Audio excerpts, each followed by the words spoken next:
Je suis né le 1er janvier 1943. J'ai fait ma scolarité au lycée Michelet. J'ai appartenu à un mouvement sioniste de gauche. J'ai décidé de ne pas partir en Israël où je devais aller au kibbutz. J'ai donc adhéré au PSU dès sa création en 1960. J'étais encore au lycée, donc j'ai participé aux manifestations contre la guerre d'Algérie. Ensuite, je suis passé à la faculté des sciences d'Orsay, Orsay prenant son essor, et je suis devenu donc l'un des responsables de l'UNEF sur la faculté d'Orsay. En 65-66, donc j'étais à la fois rédacteur en chef du journal de l'association des étudiants qui s'appelait À Suivre, et puis membre du secrétariat national des étudiants du PSU. À la faculté des sciences de Paris, et puis ensuite à la faculté des sciences d'Orsay, il y avait une nécessité, si on voulait devenir majoritaire, qu'il y ait un travail commun entre les différentes sensibilités. Que ce soit les étudiants du PSU, les étudiants qui étaient proches des lambertistes ou des étudiants communistes, j'avais plutôt tendance à avoir en fonction de ces éléments-là, d'avoir une orientation qui était de rechercher les éléments d'unité.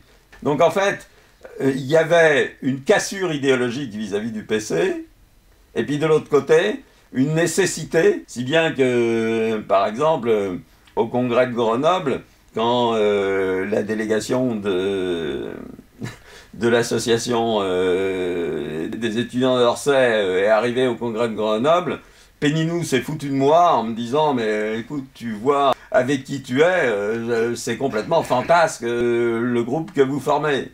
Effectivement, il y avait un lambertiste, un PSU et puis un PC. Ça lui apparaissait comme...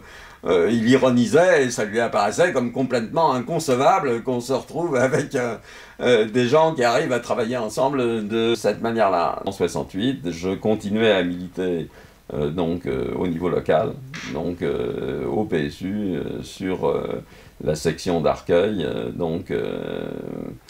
pendant la période en 67 et puis les premiers mois de 68, donc tout en suivant d'assez près tout de même ce qui se passait au niveau étudiant. Je faisais effectivement partie des tendances autogestionnaires qui, à l'intérieur des étudiants du PSU, d'ailleurs, étaient majoritairement critiques vis-à-vis de tout ce qu'on a appelé les colloques de Grenoble, donc sur le contre-plan. On essayait de mettre en avant des logiques d'une société alternative qui serait capable de bousculer et de changer la réalité du capitalisme. L'imminence d'un grand mouvement social, alors là, m'apparaissait pas du tout comme étant une évidence. Quand on est dans les sphères militantes, ça prédispose pas du tout à voir qu'il va y avoir des événements sociaux qui peuvent complètement émerger. Et j'étais un peu dans cet état d'esprit. Effectivement, on se demandait s'il se passait quelque chose. Il y avait des luttes qui apparaissaient novatrices et significatives.